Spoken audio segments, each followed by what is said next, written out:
जय श्री कृष्ण दोस्तों। आज की इस वीडियो में कृष्ण भगवान द्वारा दिए गए दो उपदेश को कहानी के रूप में समझेंगे। श्री कृष्ण द्वारा दिए गए उपदेश से जीवन में बहुत कुछ सीखने मिलेगा। चलिए शुरू करते हैं। संबंध बड़ी बड़ी बातें करने से नहीं, छोटे छोटे भाव को समझने से गहरे होते हैं। श्री कृष्ण द्वारा दिए गए इस उपदेश को एक मजेदार कहानी के रूप में समझते हैं। एक बार एक गांव में श्याम नाम का एक युवक रहता था। वह बहुत ही बातूनी और दिखावा करने वाला था। वह हमेशा दूसरों से बड़ी बड़ी बातें करता था और दिखाता था कि वह बहुत ही समझदार और बुद्धिमान है। एक दिन श्याम के गांव में कृष्ण नाम का एक साधु आया। कृष्ण बहुत ही सरल और सज्जन व्यक्ति थे। वह हमेशा दूसरों की मदद करते थे और उनके सुख दुख में शामिल होते थे। श्याम को कृष्ण से बहुत ईर्ष्या होती थी। वह चाहता था कि गांव के सभी लोग उसे कृष्ण की तरह समझें और प्यार करें। एक दिन श्याम ने कृष्ण को एक बड़ी बड़ी बातों का भाषण दिया। उसने कहा कि वह दुनिया का सबसे समझदार और बुद्धिमान व्यक्ति है। कृष्ण ने श्याम की बातें सुनी और मुस्कुराए। उन्होंने कहा, तुम बहुत बातूनी हो, लेकिन तुम दूसरों के भाव को समझने में असमर्थ हो। यही कारण है कि तुम्हारे संबंध गहरे नहीं हो पाते हैं। श्याम को कृष्ण की बात समझ में नहीं आई। वह सोचने लगा कि कृष्ण उसे नीचा दिखाने की कोशिश कर रहा है। दूसरे दिन कृष्ण ने श्याम से कहा, आज मैं तुम्हें एक छोटी सी बात सिखाता हूँ। कृष्ण ने एक फूल उठाया और उसे श्याम को दिया। उन्होंने कहा, इस फूल को देखो, ये बहुत छोटा है लेकिन बहुत सुंदर है।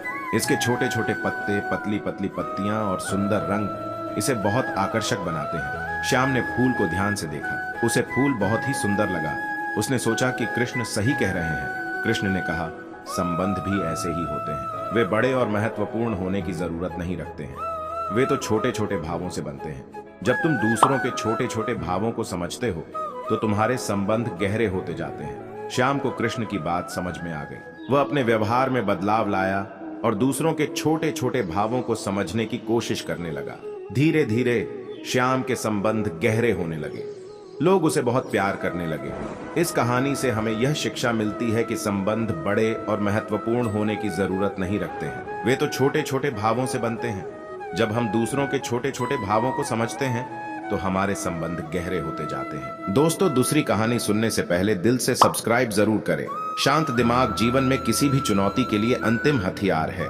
इस पंक्ति का गहरा अर्थ यह है कि एक शांत मन किसी भी चुनौती का सामना करने के लिए सबसे प्रभावी उपकरण है। जब हमारा मन शांत होता है तो हम स्पष्ट रूप से सोचने और समस्याओं को हल करने में सक्षम होते हैं। हम तनाव और चिंता से मुक्त होते हैं, जिससे हम अधिक रचनात्मक और उत्पादक होते हैं। चलिए इसे एक कहानी द्वारा समझते हैं। एक बार की बात है, एक गांव में एक युवक रहता था जिसका नाम राम था। राम एक अच्छा लड़का था, लेकिन वह बहुत ही चिड़चिड़ा और उतावला था।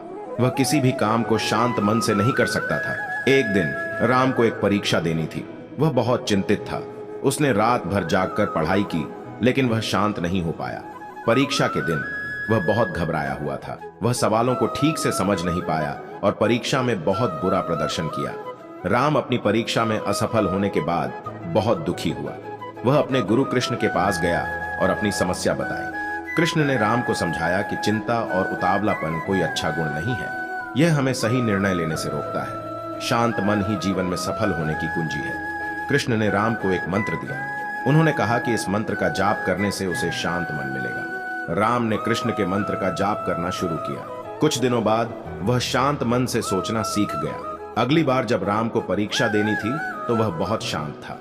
उसने सवालों को ध्यान से पढ़ा और सही उत्तर दिए। राम परीक्षा में सफल हो गया। श्री कृष्ण के इस उपदेश से हमें यह सीखने मिलता है कि शांत मन जीवन में किसी भी चुनौती को पार करने का सबसे अच्छा तरीका है। चिंता और उतावलापन हमें सही निर्णय लेने से रोकते हैं। इसलिए हमें हमेशा शांत मन से सोचना चाहिए। दोस्तों, आपने यहाँ तक वीडियो देखी है तो मुझे विश्वास है कि आप हमें जरूर सब्सक्राइब करेंगे और कमेंट में जय श्री कृष्ण जरूर लिखें। दोस्तों, मिलते हैं नेक्स्ट वीडियो में। Thank you for watching.